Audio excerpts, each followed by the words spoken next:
A crisis of leadership. We've been talking about this all week.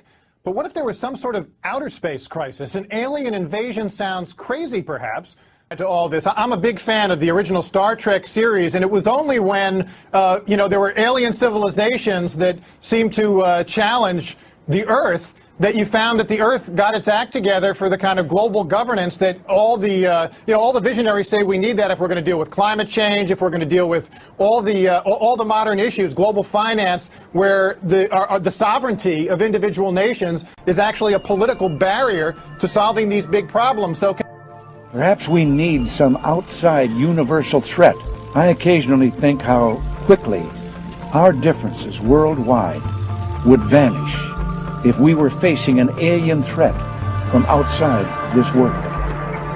We have before us the opportunity to forge for ourselves and for future generations a new world order, a world where the rule of law, not the law of the jungle, governs the conduct of nations.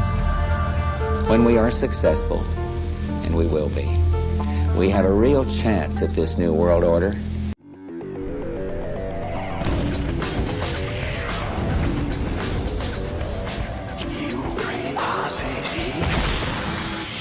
Presented by Apollo 18, in theaters everywhere September 2nd. 3, 2, 1, launch, launch, launch. Ignition. Do we have the capability of attacking an extraterrestrial spacecraft in space? Certainly we can attack it. Guidance is on. That'll be a supersonic. We do have the capability of firing missiles at such a spacecraft. Time to impact, 20 seconds. The question is, what type of weapon do we launch?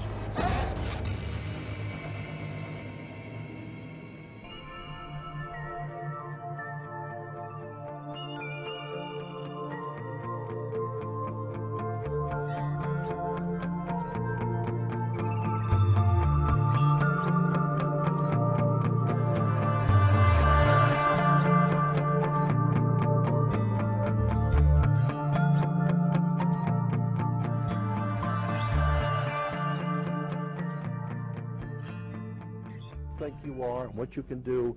You do something this government doesn't want, they'll plant dope on you, they'll find something in your hotel room, they will do something and you'll be taken off, or like usually if you're a researcher, you'll just disappear and no one will know where you are and nobody wants to talk about it.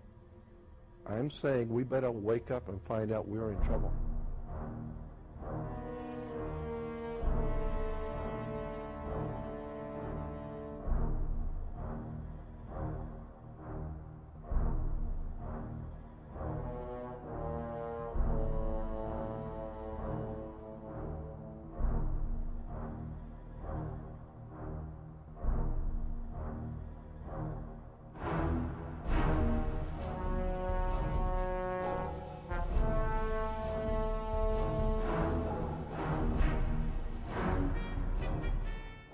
Her little pastime was calling up, supposedly filling the sky with UFOs and watching everybody's excitement.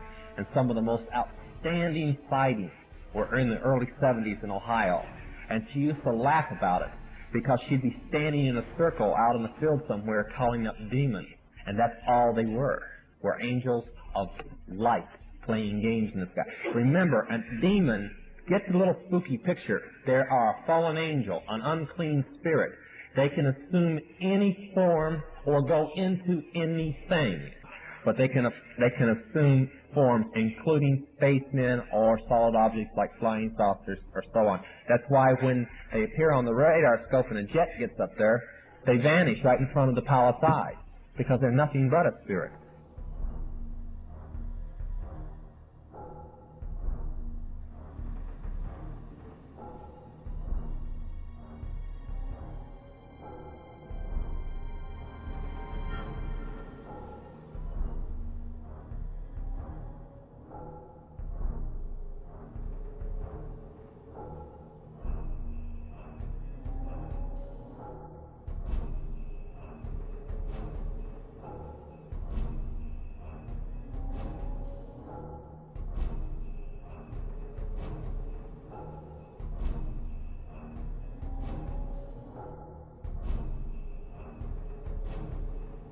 And then, of course, there are plans to create a mock alien invasion.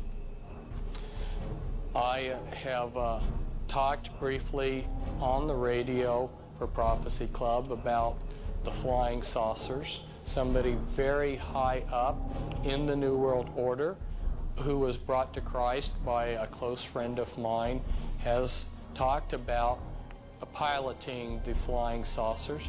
Yes, the United States government has flying saucers. He considered that the beings that were co-piloting these flying saucers were aliens. He took a second look and realized these were demons. I could go on. The bottom line is I have concluded that there are no good aliens. The aliens are demons, and we've got a mixture going on of demons and flesh and blood, and we've also got other genetic experiments.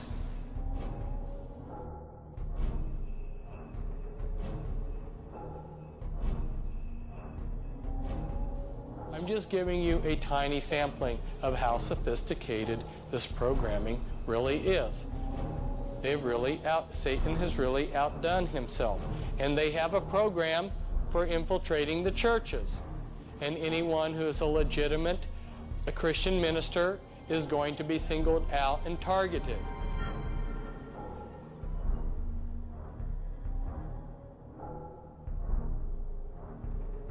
And anyone who is a Christian minister is going to be singled out and targeted.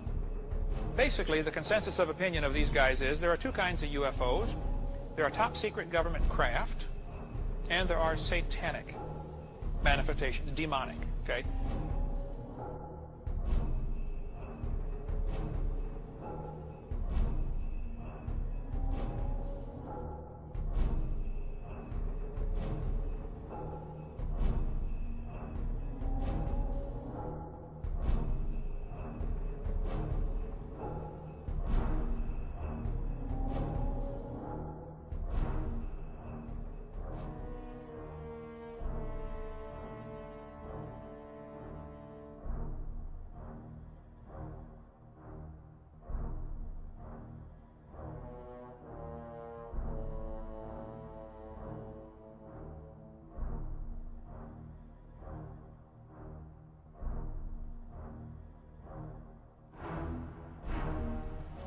Now, I have since come to believe that the extraterrestrial portion of all of this is nonsense, but that the technology is real.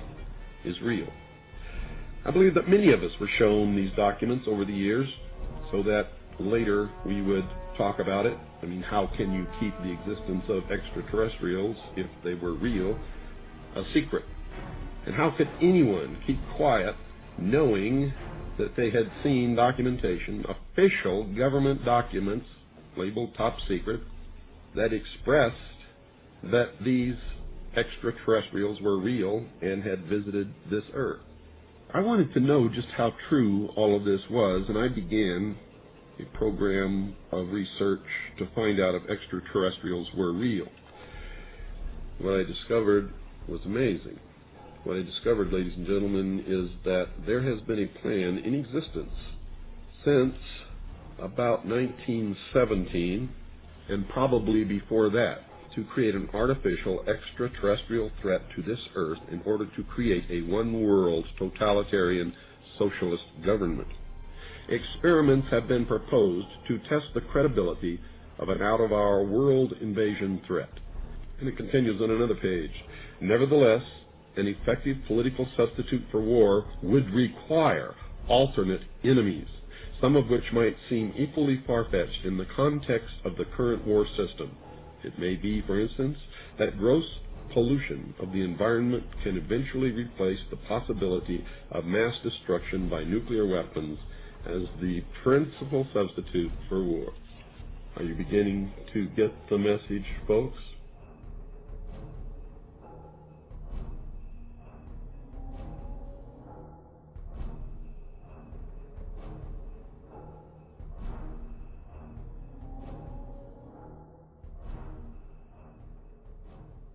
I know for a fact that the plan is to make all of us feel totally helpless, that what's happening is beyond our realm to affect because we've been taken over by aliens, that our Independence Day is dawning. So beware of that. Understand that those criminals have been keeping information and technology from us under their blanket of national security. They are 25 years ahead of us at least, technologically. Can you imagine what they've got now?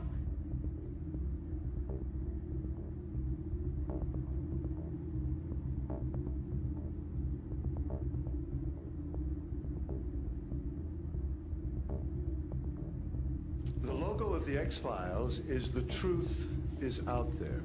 The truth is out there. I'm going to paraphrase. The truth is in here. We are here today to disclose the truth about a subject that has been ridiculed and questioned, denied for at least 50 years. The men and women who are on this stage and the some 350 additional military intelligence witnesses to the so-called UFO matter and extraterrestrial intelligence can prove and will prove that we are not alone.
You know, I got cut off on a radio show that was supposedly people fighting for the truth in this country. The very moment I started talking about mind control, the music came on.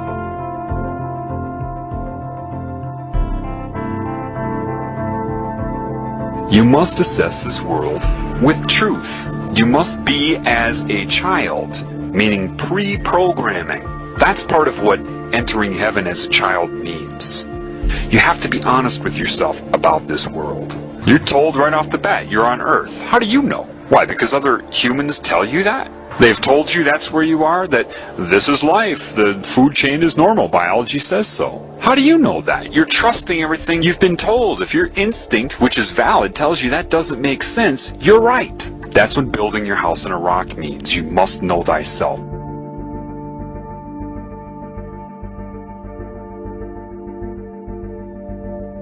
Satan controls all of academia, all of the media, all of the money, everything you're told. All its symbols are everywhere. The color blue, the color purple, butterflies. Butterflies are a huge symbol of Satan, the transformation from what you are into what it wants you to be. So it's subconsciously putting that image of metamorphosis out there. You have sorcery being practiced on you. You have all kinds of control methods you couldn't even comprehend. Those who are in control of the world are anti-Christ. It's obvious. They're puppets of Satan.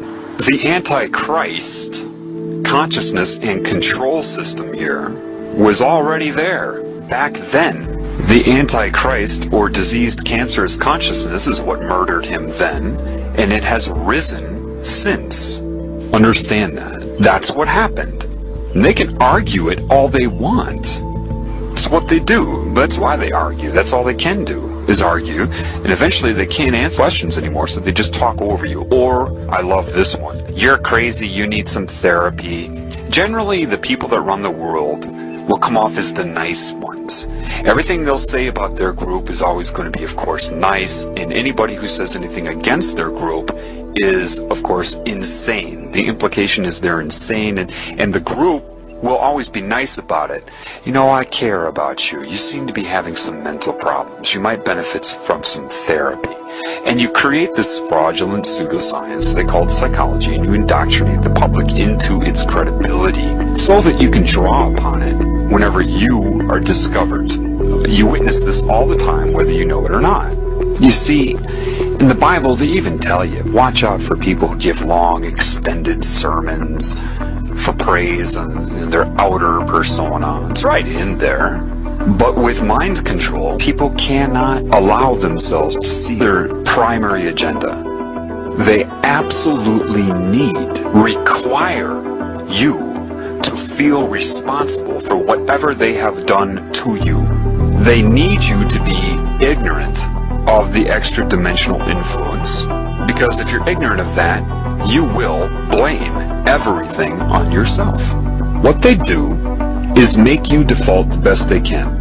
Make you defy what you normally would do.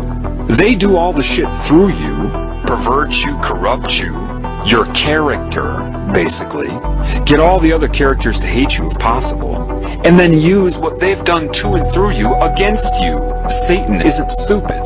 Satan's intellectual strength grows with each new soul that it absorbs. Hence a Marilyn Manson lyric, the more you fear us, the stronger we get. You know, it's a growth. Do you understand that? It's growing like a cancer. Like a bunch of computers that are all linked together for super processing. They see no limits. They want new formulas, new calculations, new colors, new sounds, you know? They break your will until eventually you just give yourself to this cancer consciousness so it can absorb you for itself. That's why people that try to do everything right here cannot. But they're conned into thinking this is normal here. And that's what Satan doesn't want you to know. That's what demons don't want you to know. They want you concerned about the future. And they're strategizing against this because they know this knowledge is going to get out. So Satan will try to get you to abandon the mind altogether. Why? Because there is truth in the fraudulent nature of your ego. So it knows that truth will come out. So it has to amplify that and exaggerate it beyond usefulness. Get rid of the whole mind. Become a robot. Those been taken over by cancer see the world as math, random calculation of possibility, and it can snowball based upon pain and pleasure. Comedy is the #1 vector for mind control because it puts you in a pleasurable state and you're focused on the joke, and therefore they can slip in so many messages and you'll associate their messages with pleasure. Every truth that is true, they make fun of it as if it's corny and stupid, and you know, that's the whole intent of that. You see it as comedy, expression of a comedian to get some laughs, because you don't know how over your head these movie producers are and what is controlling them. If you want to call it Satan, Semiramis, Isis, the serpent, it doesn't matter. And it recruits them and tells them how much it loves them. Do you understand that evil is going to come in the name of love? You think it's stupid? It's going to come in the name of hate? No. The #1 thing that evil will push on you is love and how much it loves you. Just like the guy trying to get sex in a bar, telling the girl how much he loves her and how he'll respect her in the morning. Satan plagiarizes to recruit, to entice, to seduce. It plagiarizes the Creator. Just love me. Do whatever you want, just love me, and I'll love you back. Satan coordinates this bullshit New Age movement to get people to dissociate. It's no different than getting drunk. Don't talk to me so firmly. You're putting me on a negative vibration. What? It's detachment from your normal instinct to try to help everybody in this realm. You become concerned with your own bliss. Therefore, you don't speak out against it unless you're speaking out to get other people to detach. Lilith, right? All the different names for the serpent. There's a difference between using psychic manipulation to enhance your feeling of pleasure, the tingly sensation that it uses, that Satan uses, and true love. And the irony is this. A lot of these people that are worshiping Satan, with whatever name they choose, with whatever form Satan is using to seduce them, when they feel love, that's the love of God. But because you can't discern that with all of this confusion here, Satan just takes credit for that. Yes, that was my love. Satan is like a cancer. Therefore, it has scalar growth, and it will see itself as one thing. So, when it seduces and entices and recruits, its reasoning will be very, very close to the reasoning that Christ would have. We are one. I am you, you are me. Very similar to creation, isn't it? Yet, it will have the cancer agenda, right? Hurt other people, that's fine. Just love me. That is the difference. Cancer wants you to do whatever you want to that which is not its creation, to destroy it, as long as your allegiance is to the cancer. And once it sucks you in, you're its slave, whether you know it in your current role or not. It knows. So it can be very confusing because it will make a lot of sense. It will mirror a lot of the laws of creation, except for the love and respect for all of the creations. That will be the difference. Greed, materialism. There are two oneness campaigns going on simultaneously. One of them is the recruiting by the cancer. We are one. Do you understand that? We're one consciousness. And that is the phenomenon of the all-seeing eye, or the hive mind. Satan can speak through anybody at any time that it's connected to. The problem is, the majority of these used car salesmen everybody calls priests, with this black and white, you know, the dark side of the yin-yang, as these burning incense, all of these things you're warned about in the Bible. Do you understand that they are practicing occult Satanism, whether they know it or not? Some of them were probably indoctrinated into Catholicism. Others were indoctrinated into Satanism and are posing as Catholic priests. Either way, they're recruiting and manipulating people with it. And if somebody does know about the occult side of it, they're not going to tell you anyway. So you have to know the truth in order to be able to see this. These people aren't qualified to teach you about spirit any more than somebody's qualified to teach you how to ride a bike who's only read a book about riding a bike, and a fraudulent one at that, and has never ridden one themselves. They're not qualified. Catholicism is pure Satanism. The problem is you shouldn't need to be told that. You should be able to see that. Priests that come out and need their audience and admiration in their temple. Why does God need a temple, a building? What? It means nothing. But they get off on that because everybody gives the priest their love. They don't give anything back. They just absorb the love, which is what a lot of spiritual, quote, gurus do. They absorb your energy through admiration, what they're doing. Let me ask you something. Did Christ feel like he needed to wear a specific outfit in order to be credible? Oh, that's right. No, he didn't. What book was this man regurgitating from? Oh, that's right. No book. They're giving it a name and a procedure and a ritual. What name did he give it? Oh, that's right. No name. Do you realize that a lot of the truth that is used about creation, life, the elements of reality, a lot of that used to solicit them into that religion is also the teachings of Christ? How ironic that they draw upon the teachings of Christ to turn those against Christ. These people have a history of pointing their fingers at themselves. They did it when they switched from dictatorship to hidden hand. They're doing it now. It could very well be that these religions were designed, their very purpose, thinking this many moves ahead, designed to fail. How? Why? Well, if they steal the teachings of Christ, then point their fingers at themselves like they always do, expose the Babylonian symbolism, the satanic symbolism of the religions they created, they could do that in hopes to make you abandon all Christ's teachings as well, do you see? If you don't know that they stole those teachings, then you'll think that they created those teachings. They expose the deity as symbolism, and then everybody will have their big sigh of relief. Oh, we don't have to be good. We don't have to follow any of that. You see? the ultimate last-ditch attempt to discredit Christ. Why? That opens the door for the New World religion of sorcery, or Satanism. It has to be that because there's no way these people doing what they're doing could have given the metaphors that Christ gave to create some symbolic deity. The two wouldn't go hand in hand.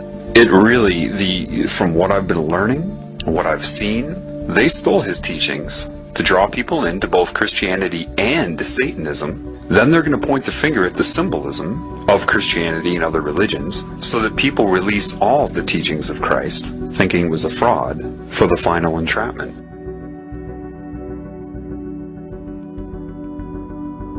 The more that I'm taught, the more that I'm learning, the more I understand what Christ was saying. I mean, from the ground up. I may say it differently, but I understand it. There are a lot of people that are like, yeah, I understand it too. That's not what I mean. I mean, I truly understand it. So, one thing I know is that somebody at some time knew what I'm learning better than I know it. And you can only know that when you know it. And how do I know this person was connected to creation? Well, from what I'm learning. Somebody knew the correct way to perceive this reality, what it was, and how to handle it, how to overcome it. I know the Illuminati didn't come up with a lot of those parables. They couldn't have, because if they could, meaning they had the understanding, the knowledge that builds the foundation reaching the conclusion in these parables, if they knew that, they wouldn't be doing what they're doing right now. Let me say that again.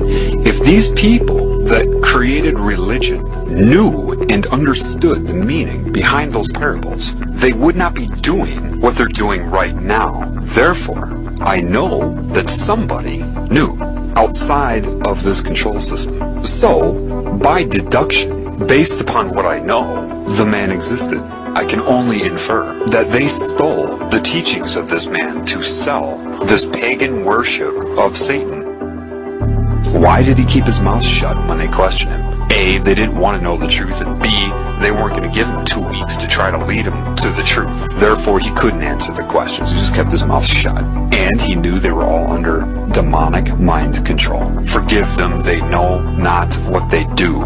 Why do you think you didn't know what you were doing? I sold my soul to the devil. I know it's a crappy deal.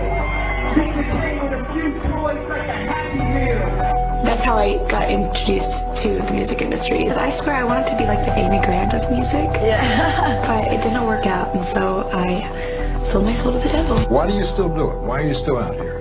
Well, it goes back to the destiny thing. I made a tough bargain with it, holding up my end. What was your bargain? To get where I am now. Should I ask who you made the bargain with? with the chief commander. On this earth? And this earth, and then in the world we can't see. The invention of television has made it possible for us to communicate through a combination of sights and sounds. Modern means of communication have overcome the ancient barriers of time and distance, in which is visible a whole new era of communication. In one generation, voice and vision have transcended space. Science, engineering, and organization have harnessed the ratio between light and sound. Do you suffer because your storehouse of words is smaller than you'd like it to be? Well then, hey, don't touch that channel selector. Well then, kids, you don't have to... Hey, I told you not to touch the selector. This is all for you. This is all for you. This is all for you. This is all for you. Psychological warfare has been waged against America for much of this century. This war for the mind of the public has been facilitated by the emergence of mass media and the transformation of American education by behavioral psychologists. In the book 1984, George Orwell warned that people were in danger of losing their human qualities and freedom of mind without being aware of it while it was happening because of psychological, emotional, and intellectual manipulation. Mind control. Mind control in America. The most effective way to protect yourself from subconscious manipulation is by being aware of how it works. What the conscious mind believes, the subconscious acts on. It works like programming a computer. Information is fed into a computer, and the computer acts on it. However, if the information fed into the computer is wrong, it still acts on it. If a person believes something that is not true, the memory banks of the subconscious mind do not correct the error, but act on it. The theory of cognitive dissonance holds that the mind automatically and involuntarily rejects information not in line with previously accepted thoughts and beliefs.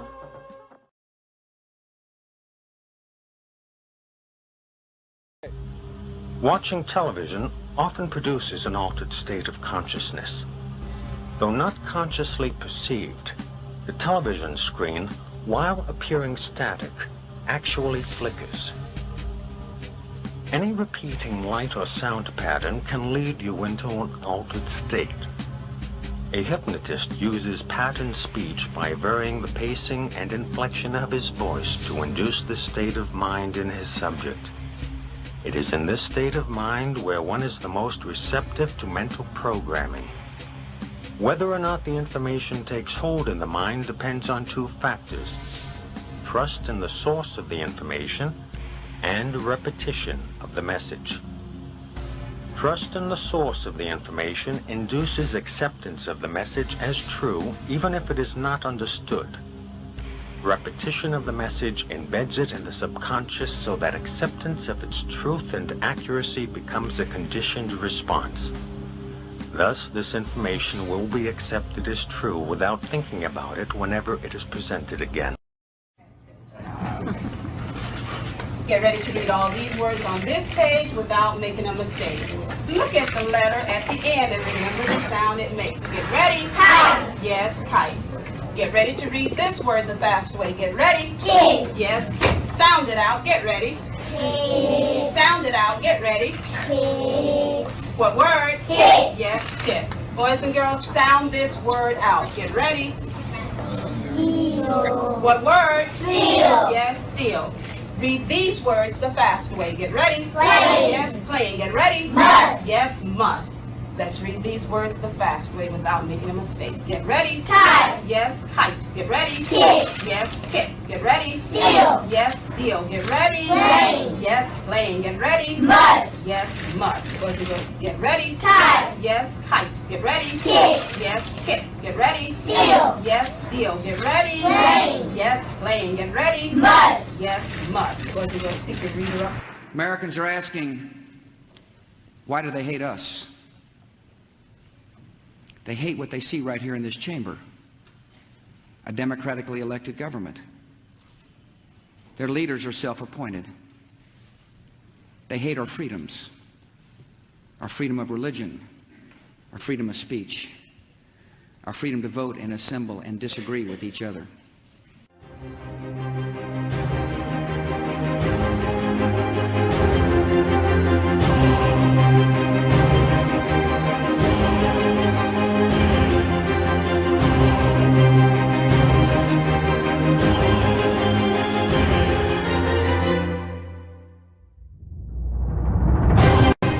Every nation in every region now has a decision to make. Either you are with us or you are with the terrorists. Either you're with us, either you love freedom and with nations which embrace freedom, or you're with the enemy. There's no in between. You're either with us or you're with the enemy. That's clear. I will continue to make that clear.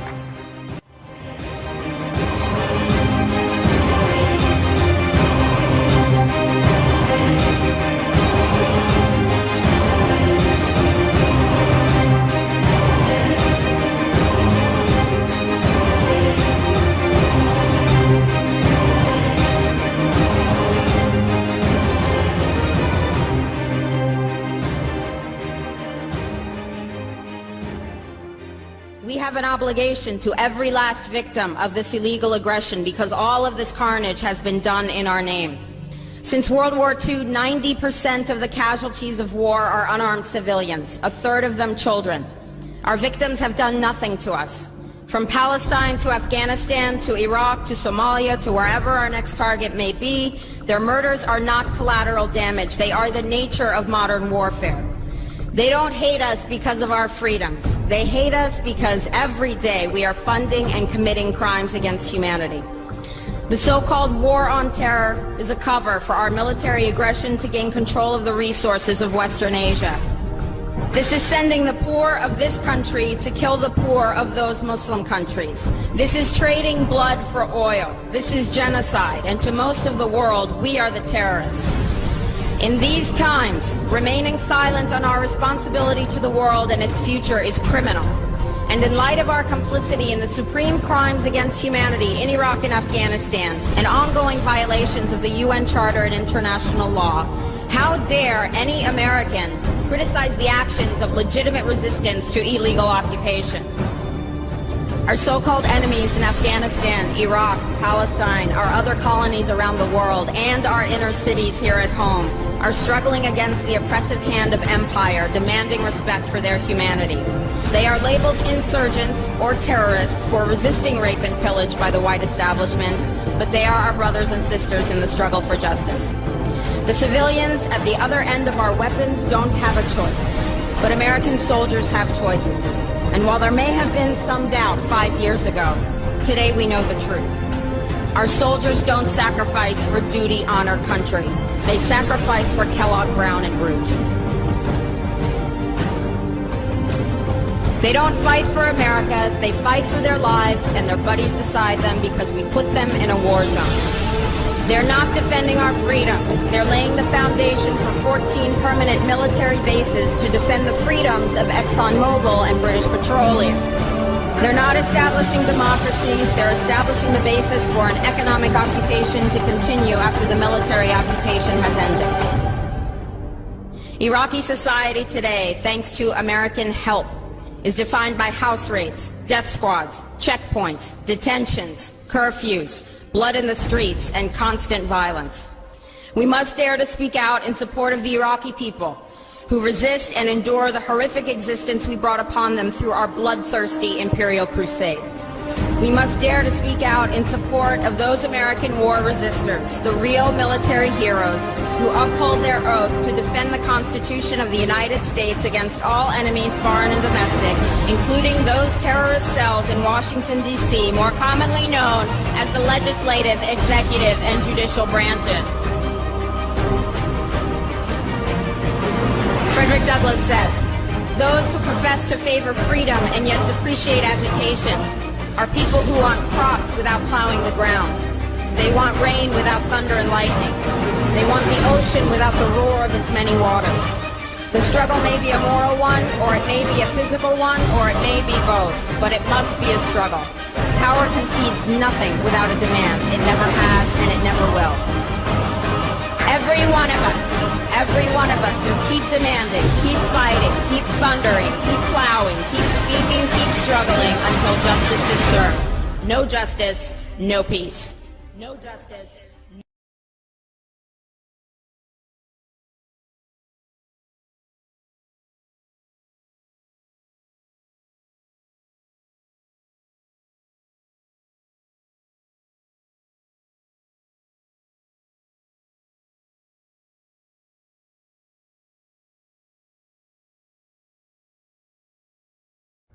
Now, I also mentioned too that a fellow that has been in touch with me for an awful long time, his brother was in the CIA, or is in the CIA. He will never talk about the CIA to him. He'll never give anything away whatsoever, except one bit of advice. He said, never watch the television. Never watch the television. It's the greatest scientific indoctrination tool ever devised. Haven't you figured that out? It's changed the whole culture of nations, not just one nation. Why do you think it was mandatory that everybody in Britain give access to televisions by the government? Why do you think China is under the same program to get everyone to the TV right now? Because they love to have you entertained. Do you really think that? And India's on the same route as well right now too. Most of your ideas and your opinions and how you emulate, because you emulate things, you mimic what you see. As Charles Galton, Darwin and others have said in the past. It becomes you, you become it. And that's what's happened. It's been very, very, very successful. Never watch the television.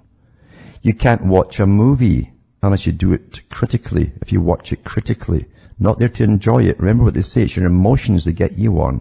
And it's interwoven, all these emotional themes all through movies. You're played like a harp. And they embed ideas into you, along with the movies. And predictive programming too. So you'll accept that which is still to come. And you'll behave the same way as the characters in the movie when it comes. Oh well, what can you do? I'll just watch much music or television. Yeah. I'm here today to meet the woman of my dreams. I've been talking to this girl on the internet for a while. I've actually been trying to save some money to go see this woman. Did you talk to her online? I go to the library, believe it or not, to talk to this woman. I met her on MySpace, and she's a very beautiful woman. She's tall, skinny, redhead, very beautiful woman. Why don't we do it this way? Because you've never met her before. Never met her. Well, then I'm going to ask you to leave for a few moments, and we'll want to bring her out, let the audience meet her, and then we can both observe you two meeting, which will be nice. And let's bring him back now. Here's Brad. How you doing? So good to meet you. It's kind of nervous on national TV, I know, but like, I wanted to ask, like, maybe, like, you know, you could be my girlfriend. Well, Brad, I have to tell you, I'm a man.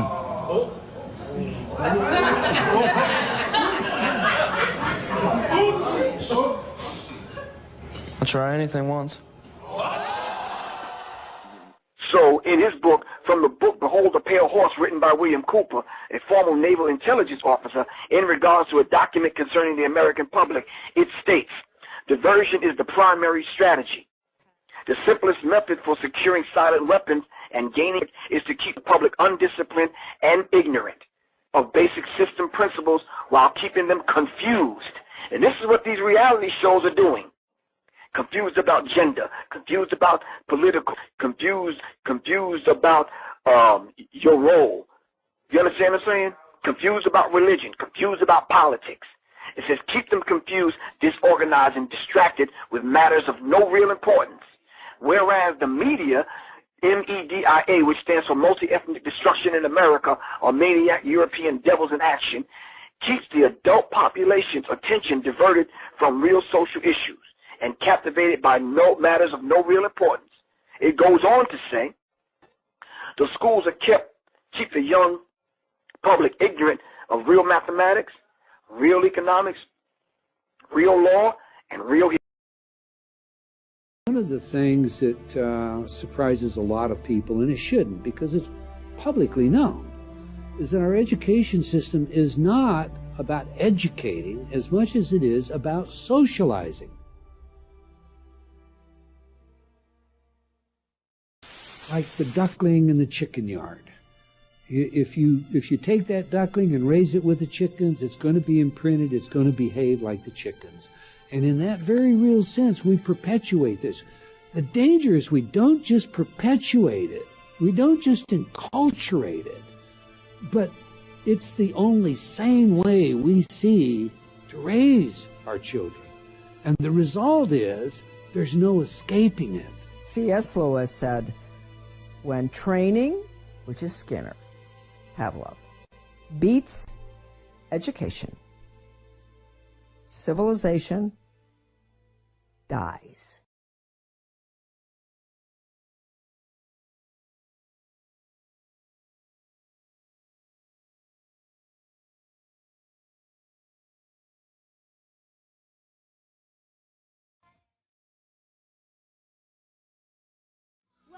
He always wears really cool outfits. It's always is always signing, and that's why we were doing this, so we could be like Hannah Montana. A document put out 20 years ago by Dr. John Coleman in the book, The Story of the Committee of 300, number 6, to encourage and eventually legalize the use of drugs and make pornography an art form. My question is, does Does life imitate art, or does art imitate life? If you're going to make pornography an art form, and then make it an art form to whom? Your little babies, my little babies? How does that work?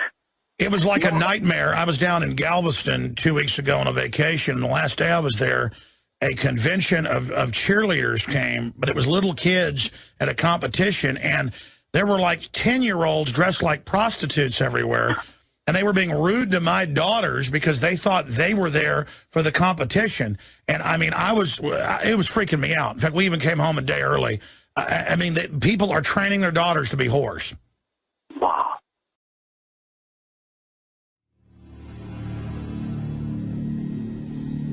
Although education has proven to be highly effective in controlling human behavior, more intensive research would need to be conducted away from the prying eyes of the public. The Tavistock Institute was set up by the British Empire to really study mind control and to scientifically drill down into human behavior and put in textbook form systems of basic control so that could be duplicated out to government and corporate entities. And Tavistock has been involved at every level of social engineering. The Tavistock Clinic was founded in 1920 and operated as part of the Psychological Warfare Division of the British military. It was initially a voluntary outpatient clinic for treatment and research and was made up of general physicians, neurologists, and psychiatrists to facilitate the treatment of neurosis and shell-shocked British soldiers returning home from World War I. Going through their own publications on Amazon, you can find that some of their books cost like $18,000, $20,000. And what that tells me is they don't want the average person to be anywhere near getting their hands on this book, because what it gives you inside those books is the teacher's edition, to use an abstraction, as opposed to the students sitting around the class not knowing what the answers to the questions are.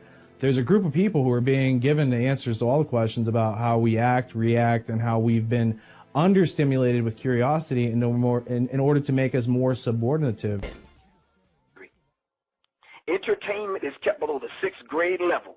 When you start hearing songs like Laffy Taffy, and these kind of songs would hit your lower chakras and vibrate that negative energy, activating your pituitary gland, releasing those hormones. Now you got grown-ass men making songs for 12 and 13-year-olds. Teach, brother. I.e. Jay-Z. You understand what I'm saying? So the public is kept busy working, and the result is no time to think. And that's exactly what they produced. And they wrote about it inside of a book called the Tavistock Institute of Human Relations, Shaping the Moral, Spiritual, Cultural, Political, and Economic Decline of the United States by John Coleman. Now, John Coleman is the gentleman that wrote the Committee 300. And the Committee 300 is that organ that decide what the trends are going to be in the black community. So when you start seeing people wearing mohawks and tight pants and wearing 2 earrings and acting like women, that was manufactured and put among us. Teach, brother. Teach, brother. You understand what I'm saying? So we have to understand that. How they did it, they said they devised a system. And the aim of the 12 atonal system that they devised jointly by British intelligent operatives from Tavistock University or Tavistock Institute in England. They put these 12 tones among us, all right, and created this thing, punk rock and this other uncontrollable music.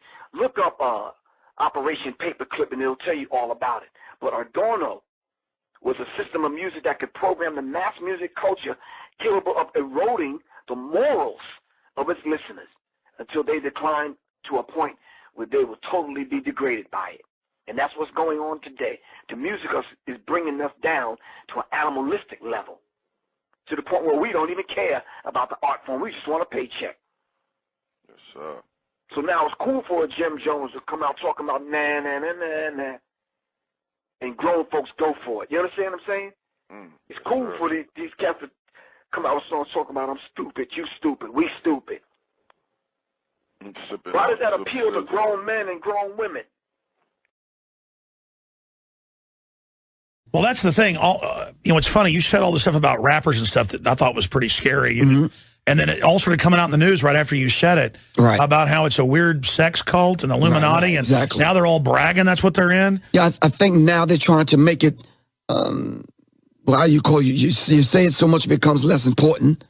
They're acclimating. They're just throwing it out there. It's a fad. Everybody needs to do this. Yeah, right. No, it's still dangerous, and people are still losing their lives and losing their minds and ultimately losing their souls. I don't know why they're into this. Reportedly, Lady Gaga, it's been confirmed by multiple friends and managers. Someone has to sleep in the room with her, and she's tortured by demons. And thinks she's followed around by ghosts. Well, yeah, you're telling little girls to worship the devil. Bad stuff's going to happen to you. Exactly. So they're admitting these things. These things are out there. People are just not taking it serious. This is actual demon possession.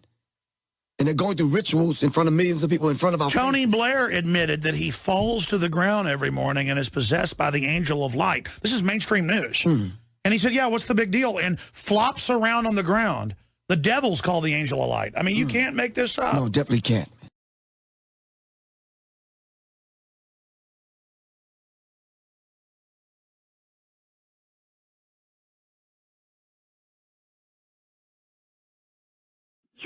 Joe Bacan put out a DVD called The Corporation. He said children, as tomorrow's consumers, represent a huge market today and therefore fair game.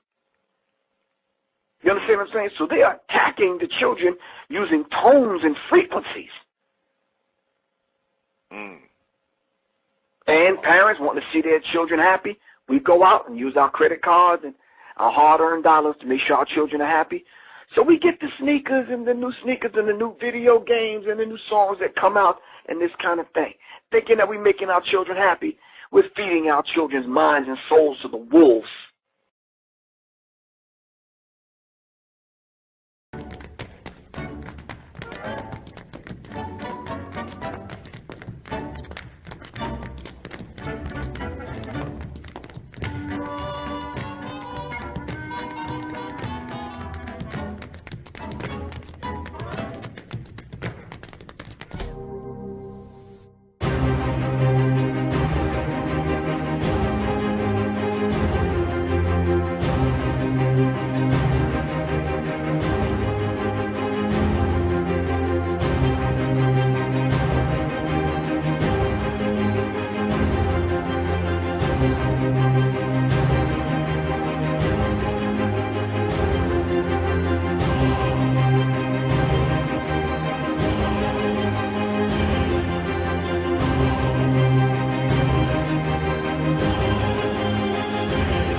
if you don't submit to control, if you're a radical, you're less likely to be loved.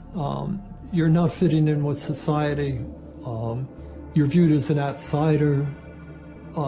There's a lot of social prohibitions about the outsider and the person who's going to upset things. From the time we're very young, we're taught to, worship authority basically because that's our key to survival as young children.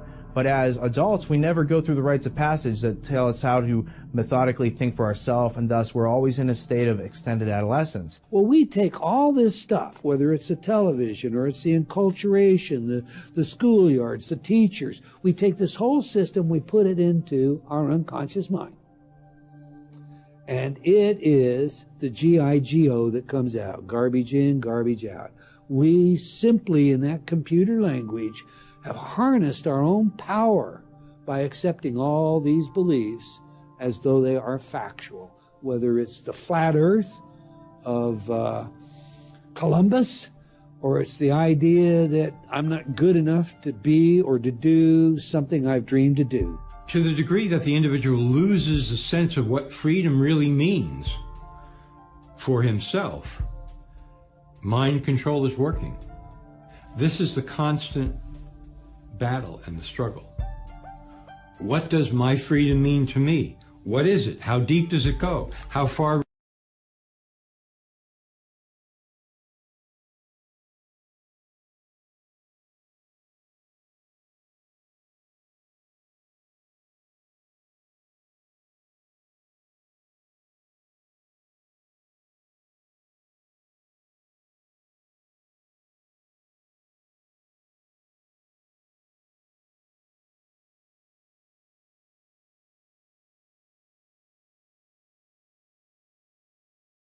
I sit on a council of 13 people that take orders only from the Rothschild Tribunal in London, which they claim they take their orders directly from Lucifer. I was the manager of Zodiac Productions, which Zodiac Productions' name's been changed since then. I'm not even sure what they call it now, but it's the largest music conglomerate in the world. It owns RCA Records, Columbia Records, Motown Records, owns almost all the concert booking agencies in the United States. And that's not even the name of the company that owns it. The name of the company that owns it is Brenner Enterprises, and Brenner Enterprises is owned by Chase Manhattan. Chase Manhattan's owned by Standard Oil, and Standard Oil is owned by the Lords of London. You can track it on back. You kind of get the idea after a while. But I was the managing president of Zodiac Productions. It's one of my jobs as being one of these 13 people. Thus, I got to know many of the people who produce music and sing the music and play the music that you play. Now, one of the closest friends that I got during that time that I obtained was a man named David Crosby. Crosby, Still, Nash & Young. I saw David the day before Christmas last year, talked with him. I got him away from this witch that he had with him. He told her to go shopping. We were in West Hollywood, and I was witnessing around to people I knew. We went off in this store, and we started talking. I said, David, I'd like to ask you a couple questions. I said, I already know the answers, but I've been gone for 5 years. I'd like to know if certain things are still the way they were when I left. I said, now I'll have to explain some of this when I'm done, because you're not going to understand it all unless you know something about music. I said, do they still take the master to the temple room? Dave said, yeah. I said, do they still have the coven conjure demons into the master? He said, of course. I said, now, I got to know something. What's the main reason for rock music? He said, come on, Lance, you know what the reason is. I said, please, David, I don't want to guess. Tell me what the main reason is. He says, the same as when you were in, so that we can play spells on people that we couldn't cast spells upon. I'll explain what that means in a minute. I said, okay, one last thing. I've been hearing that you must be an initiated witch now to get a record contract. He said, that's right. He says, many of us that weren't total witches have to be witches now in order to produce music. I said, thank you. The master is a tape about as big as the top of this podium that looks like an overgrown 8-track that the album is cut on, and it's placed in a machine that produces and presses the records and the 8-tracks and cassettes that you buy. After it's been recorded, it's taken in. This is why a master's cut months in advance before it's released. On the full moon, it's taken in to a temple room about the size of this auditorium that is in every one of the major music companies, behind locked doors up in the executive offices. And it's placed on an altar sitting in the north of the room, and a pentagram engraved in the floor. And 13 hand-chosen witches and wizards and a coven come in and conjure a principality or a power up, usually Regia or something like that, and order him to tell the demons under him to follow every record and every tape coming off of that master. I sold my soul to the devil. I know it's a crappy deal. This it came with a few toys like a Happy Meal. You know, what was going on in my life at 15, and that's how I got introduced to the music industry. I swear I wanted to be like the Amy Grant of music. Yeah. But it didn't work out, and so I sold my soul to the devil. How I came about being a lyricist is weird, because I started out technically, like I used to write all the time, you know, before I started going into the Rain Man thing, you know. Why do you still do it? Why are you still out here? Well, it goes back to the destiny thing. I mean, I made a bargain with it, you know, a long time ago, and I'm holding up my end. What was your bargain? To get where I am now. Should I ask who you made the bargain with? with you know, with the chief commander. On this earth? And on this earth, and then in a world we can't see. Yeah, well, sometimes they don't want to, and they're, you know, Gaga, we can't get, you know, the frequency's weird, and, you know, it's sounding a little bit strange, and I'm like, if you don't get this right now, I swear to Lucifer, I'm gonna, you know, I get a little bit mad, and I'm like, if you don't get this right now, I swear to Lucifer, I'm gonna. What has this done to your career? What has it done to my career? What has it done to your career? In what way? How has it impacted, you know, my touring, record sales? Album's #1 all over the world.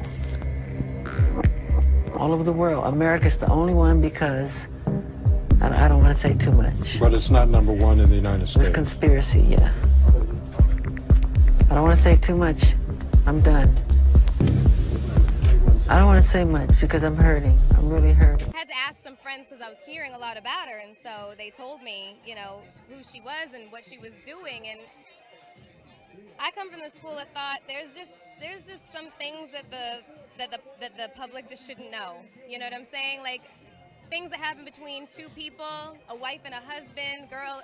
I just don't think that it's for mass consumption. I just have always felt that way, and I just think that the whole idea of celebrity and fame has become really convoluted and, you know, kind of bastardized, like whereas fame used to be the byproduct of success, and now it's the ultimate goal. And if your ultimate goal is to be famous, then you're gonna do a lot to get there, like sign your name in blood in a contract with the devil. Like you're gonna end up on a one-way street and it's going nowhere. Like that's just the truth. I've seen so many people like forsake their moral code and their value systems just for a little bit of fame, and it's not worth it at the end of the day. It's really not worth it. Martin Lawrence is the guy that showed everybody you can make it from D.C. to Hollywood. And I had a personal stake in his success. Every time he did something, it made me feel inspired and really good. And he was always real nice to me. He'd sit me down, what's going on with you, baby boy? What? We'd talk about comedy, whatever. And, you know, when we did Blue Streak, we were promoting it, and Martin had a stroke. He almost died. And then after that, I saw him, and I was like, oh, my God, Martin, are you okay? And he said, I got the best sleep I ever got in my life. That's how tough he is. So let me ask you this.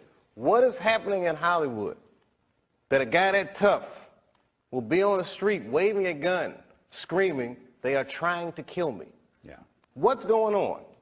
Why is Dave Chappelle going to Africa? Why does Mariah Carey make a $100 million deal and take her clothes off on TRL?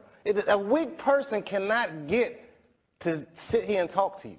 Ain't no weak people talking to you. So what is happening in Hollywood? Nobody knows. The worst thing to call somebody is crazy, is dismissive. I don't understand this person, so they're crazy. That's bullshit. These people are not crazy. They're strong people. Maybe the environment is a little sick.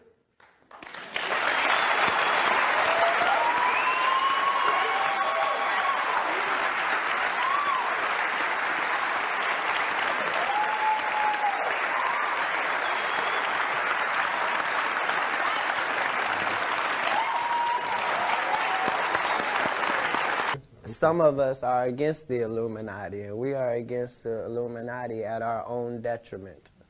When people are against the Illuminati, then they get punched in the face all the time. The press hates them, and nobody likes them.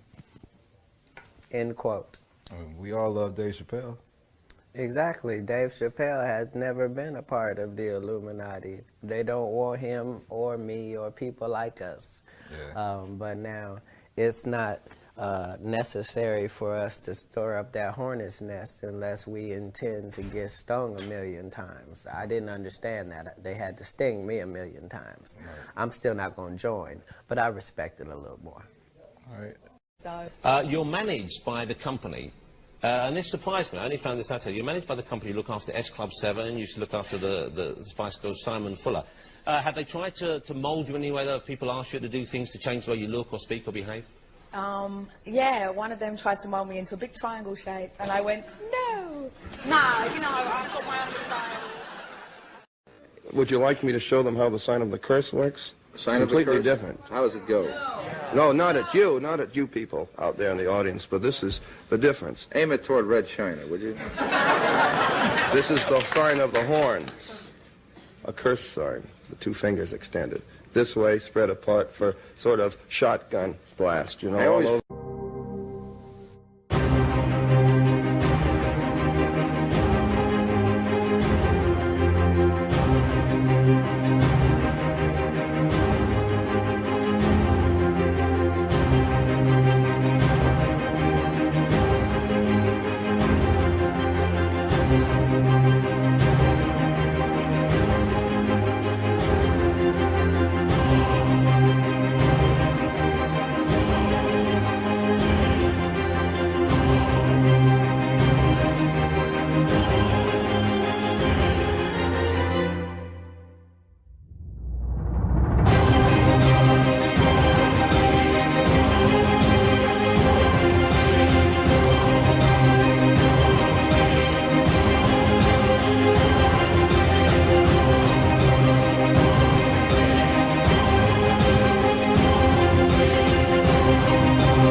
I'm sorry, but I don't want to be an emperor.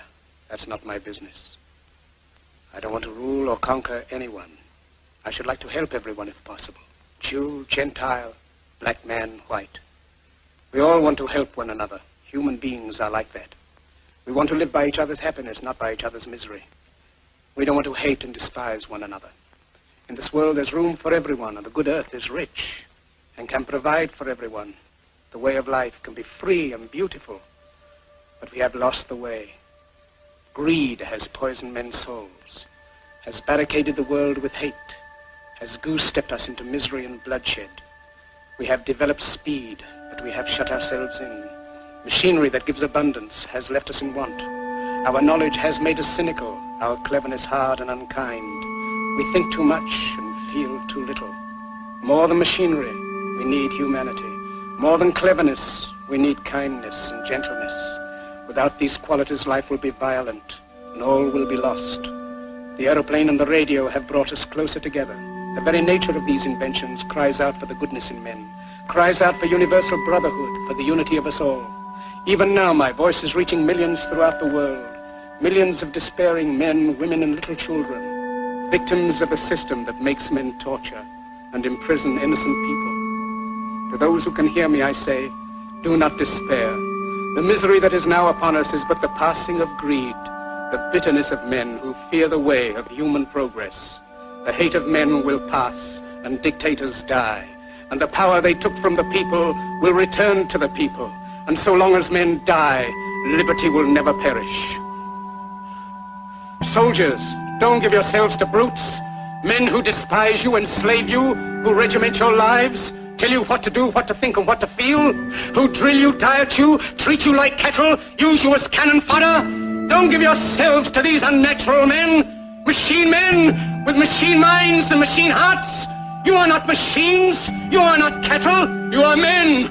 You have the love of humanity in your hearts. You don't hate, only the unloved hate, the unloved and the unnatural. Soldiers, don't fight for slavery, fight for liberty.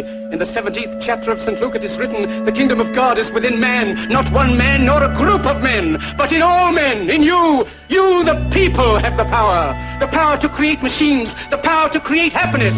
You, the people, have the power to make this life free and beautiful, to make this life a wonderful adventure.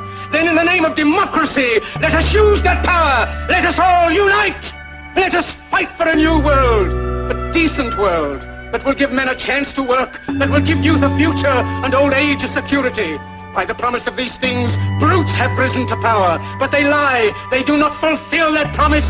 They never will. Dictators free themselves, but they enslave the people.